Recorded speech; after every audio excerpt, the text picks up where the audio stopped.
When it comes to modern games, millions of dollars are spent to make sure the voice acting, full motion video, and presentation is on par with Hollywood movies, but that's not always been the case. Old school CD-ROM games from the 1990s worked with much lower standards, often employing anybody they could find for an acting role. Our history is littered with hammy Z-grade performances from people with no acting experience.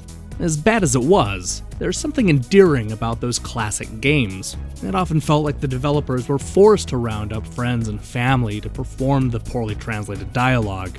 And even though the results were often terrible, I would usually end up liking it more because of its campy production value.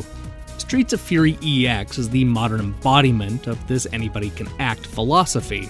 It's a game made up entirely of people performing in front of a green screen, and not one of them looks like a professional actor. It's a ragtag bunch that seems to be having a great time pretending to be street fighters, ninjas, hip-hop moguls, and a wide assortment of French thugs. Oh, did I not mention that this is a game about beating up French people? As the name implies, Streets of Fury EX is a retro-inspired beat-em-up. It's the kind of game that was clearly inspired by Double Dragon, Final Fight, Streets of Rage, and countless other brawlers of the 8 and 16-bit eras. You take control of a gang of street fighters from the United States as they walk left to right beating up hooligans threatening to take over France. The gimmick here is that every character is a digitized representation of a real person. This is a process made famous in games like Mortal Kombat, Lethal Enforcers, Way of the Warrior, and dozens of other 1990s titles. It's put to good use here, as everybody seems to be in on the joke. The cast is decked out in cheesy wigs, bad makeup, and more ill-fitting costumes than a second-rate Comic-Con. They play to the camera and overact in the most spectacular ways possible. Had the gameplay been slow and sluggish, I would have likely pointed my finger squarely at the digitized characters. But lo and behold, Streets of Fury EX does a great job emulating the rhythm of old-school brawlers.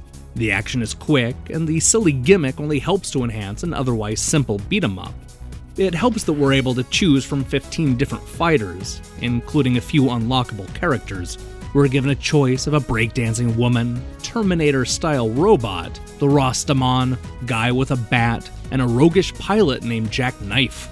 None of these characters look like they could take down an organized gang of street thugs, but that's half the fun. When one character is dressed as John Belushi's famous samurai character, you know you can't take the game too seriously. Each of the 15 fighters is given a number of unique moves on top of the standard attacks. The game encourages long strings of combos featuring copious amounts of juggling and special moves. Streets of Fury EX also introduces blocking and counter moves, giving players more control than the usual Double Dragon clone. You're also able to change moves based on holding different directions, which gives the combat mechanics some much-needed depth.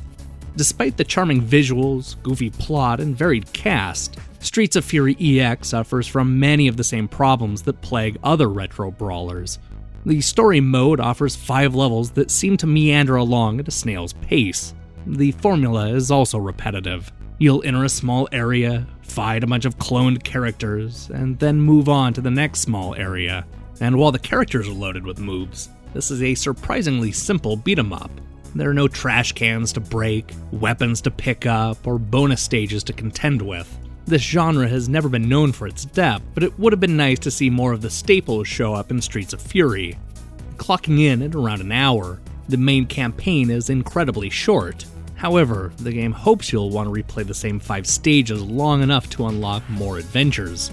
If grinding for levels doesn't sound like fun, Streets of Fury EX does offer a number of bonus modes that can be played with up to 4 people. This includes a standard survival mode, as well as versus, and several different challenges to conquer. Although I wish some of the elements were a little deeper, I was charmed by this old school beat-em-up. I couldn't wait to see what enemies they would throw at me next, and every character had a lot of moves at their disposal. Streets of Fury EX looks like the kind of game that would be a blast to make, and that fun is contagious. Hey, thanks for watching my review. This is one of 2 reviews going up one after another. You should also look for my take on Whispering Willows in a few hours, as it's hitting the PlayStation 4 and PS Vita this week. and I have a bunch of other features coming soon, as well as the return of our weekly contest. So do me a favor and hit the subscribe button and like the video. And if you've played Streets of Fury EX, let me know what you thought of it in the comment section below. See you in a few hours.